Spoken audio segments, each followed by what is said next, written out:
Hello, everyone. My name is Martha Pollard, and I work with the Eric Liddell Centre in Edinburgh as their dementia support and befriending coordinator. And I'm delighted to be here with my headset on to be able to share with you the adaptations and innovations that we've been involved in working with people living with dementia and carers in light of COVID-19 and its impact. In order to do this, I'm going to show you some slides and talk you through that. I need to get the slides up on screen, which I will do just now. This will take just a wee minute. What you see here is this quote from a carer, which we gathered during recent feedback about our programs. And the carer says, "Words have not been invented yet to describe the warmth of them doing what they can to make everyone contented." The Eric Liddell Centre is a care charity and community hub with its 40th anniversary of its founding this year. Our mission is to be at the heart of the community, enhancing health and well-being and improving people's lives. We aim to improve social connections and reduce social isolation and loneliness in our communities. We have a range of community programs, including daycare for people living with dementia, befriending, carer support, and friendship groups for people living with dementia and their supporters to attend together. And the image that you see here, just at the bottom right of the screen, is of one of the activities from the friendship groups, which was about our hands and what we have done with our hands during our lifetime and what our hands have held.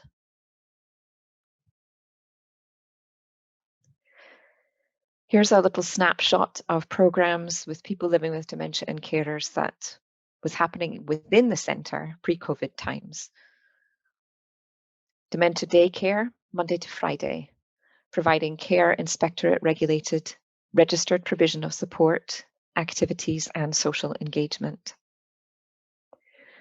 2 weekly friendship groups with people living with dementia and supporters to attend together. This includes lunch and an activity program. One-to-one befriending of carers by volunteers. And our carer support program, including a wide range of classes that happened in the centre, events and trips, as well as one-to-one support. Over the set of the next few slides, I'm going to tell you a bit about the adaptations, innovations, and creations in response to the impact of COVID-19 on the programs that we've had in the centre and what we've done in response. So this first one is about dementia daycare. So dementia daycare immediately were able to transfer what they had been doing in person into a way to provide support to people in their own homes and at a distance with these restrictions that were in place. There's weekly well-being telephone calls to carers and daily well-being calls to clients. Signposting of all carers to the ELC lunch delivery program, which was designed for the COVID times where people were receiving delivered lunches at home. Medication prompt and prescription pickup and drop-off locally where required. Laundry service where required. And visual prompts of staff sent by post to support their telephone calls so that a name could be connected to a face when someone is ringing. A shopping service for essential items and activity packages provided to all clients, dropped off at the door to maintain social distancing. And then as lockdown continued, Zoom activity sessions began to be provided. And the image that you see here on this slide is of one of those, a quiz session. Who or what is a BOSI? So I'm wondering what's in your mind about that as you are watching this presentation. In our carer support program, the support that would have been provided in the centre was transferred to regular wellbeing telephone calls to the carers, and also a really wide range of free online classes offered to carers through Zoom. For example, yoga, Tai Chi and Qigong, art classes, mindfulness courses, and Indian dance. There was technical support and equipment, tablets, offered to those carers who required help in connecting to services and classes. Also signposting to the ELC lunch delivery program and regular care and health-related information via email. The image that you see here in the corner is of a video exercise called Touch the Breath. It was part of the wellbeing program and is on the ELC's YouTube channel. This is with peer-to-peer mindfulness, who also provided mindfulness classes via Zoom for carers. There's a few of the words of feedback. I thoroughly enjoyed the mindfulness course. I have to say, I feel really quite emotional now that it is over. It was so nice to see the same faces every week. I really benefited from the teachings and would absolutely love it if he was able to do more. Thanks very much indeed, not just for arranging for us to get this tablet computer, and for the phone call, and for the email giving us the links to the exercise groups we belong to, but also for all the lovely food you have arranged to be delivered to us. We really appreciate it, and the very hard work of the catering team that prepares it, and the volunteers that deliver it. I must say how wonderful these art lessons have been. They are so varied and so well explained that it's a joy to try the pictures out. Thank you so much for this. In our befriending program for carers, there have also been adaptations needed, whereby regular wellbeing telephone calls and emails now take place to both befrienders and befriendees to support them both through this time, as well as the befriender support being transferred to telephone support, so that weekly meetings which would have been held in person before lockdown would then transferred to telephone support during times of restriction. Also signposting of the befriendees to the ELC lunch delivery program. Emails sent to befriendees with information around wellbeing activities and care and health related information. Training and email support for befrienders for the shift to telephone befriending. And also matching and monitoring of new befriendees to the service, because some new matches have been made during lockdown times. So there are people being befriended over the telephone who've never met in face-to-face. And as time went on here too, began to have Zoom gatherings. And the one that you see in the corner here was one of the carers' afternoon teas, where we had a little bit of art input from Lisa, who's one of our members of staff, who is also an artist. Here are a few words of feedback about the carer support program. Thank you for calling. It's so good to be able to keep connected. It's so good to know that you're there. Sometimes I really need that space to talk. Thank you.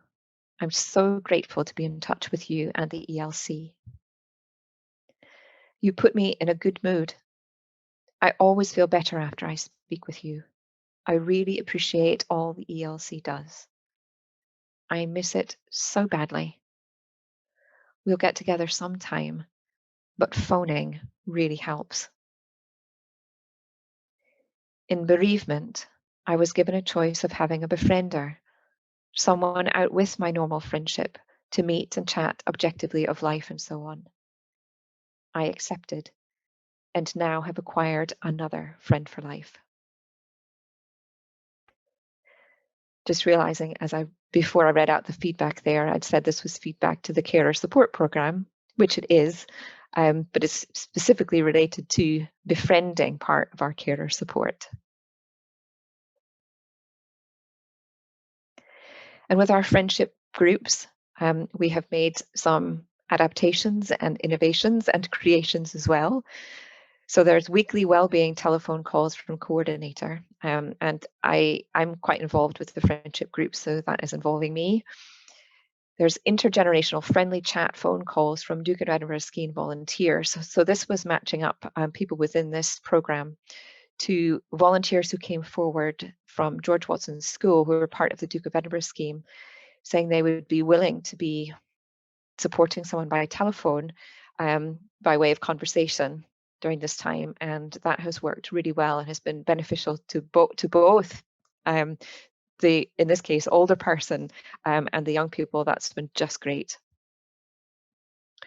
At the end of March, just after lockdown began, the first issue of the Isolation Times was produced. So this is something I was putting together weekly since then. And participants in these programs have a weekly emailed or posted copy of the Isolation Times, which is an interactive zine magazine, also emailed to the carer support database. So this reaches maybe about 200 carers per week, in addition to the people living with dementia and carers who receive it through the friendship groups. Contributions from readers are welcome, and so the Isolation Times ends up in a kind of ongoing conversation. We've also now held Zoom meetings for chatting and singing at the request of the people involved, and because they've had equipment through the ELC programs provided that enabled them to be able to do that.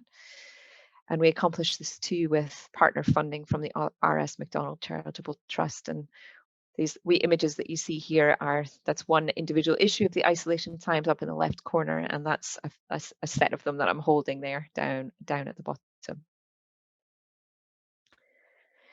Just a few words of feedback about this aspect of our programs.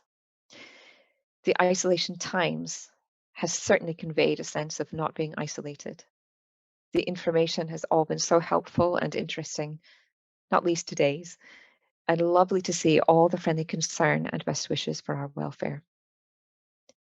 I look forward to the next publication. As I have said before, I consider myself lucky in the friendship from the ELC. I enjoy reading these. They bring a ray of sunshine. Thank you from my love letter each week. This from a reader who's collecting all the printed copies that we post so that he has the full set. This is a snapshot of what we did during lockdown that was produced in, this must be mid-September. So the lunch delivery program delivered 5,500 lunches to vulnerable people between the 6th of April and the 10th of July with the help of over 70 volunteers. Daycare had an average 100 contacts per client per quarter. And this was support provided to people living with dementia and their carers and family. Over 160 hours per month of support were delivered. The Wellbeing Project, which was separately funded, ran for 3 months and supported 600 people with 684 attendances at the activity sessions on offer, and delivered support via 513 phone calls to carers and vulnerable people. And as of the week of 14th September, there had been 25 issues of the internal magazine, the Isolation Times, and 400 wellbeing calls were made to support carers with issues of health. All of this has been a continuing learning process for us and will be an ongoing process of learning for us. Some of the things that we're taking from this at the moment is the need for responsiveness, listening, flexibility, and funding. How much technology support and equipment can make all the difference for connection opportunities for people, as well as the importance of being able to provide, say, for example, the Isolation Times in print for people who are not connected online. The Zoom classes, emotional support calls, and online social gatherings activities have all been of real support to the people that we have been working with. The Isolation Times has been much welcomed, and readers say it helps reduce the sense of isolation and supports an ongoing sense of connectedness. We have so much gratitude for support and help from our project partners, from funders and from donations, and for learning and sharing of ideas. And in that vein, we would love to be able to share anything that we have learned that is of use to anyone else. So do please feel free to be in touch with us at the Eric Liddell Centre about that, and we look forward to talking with you. Thank you so much.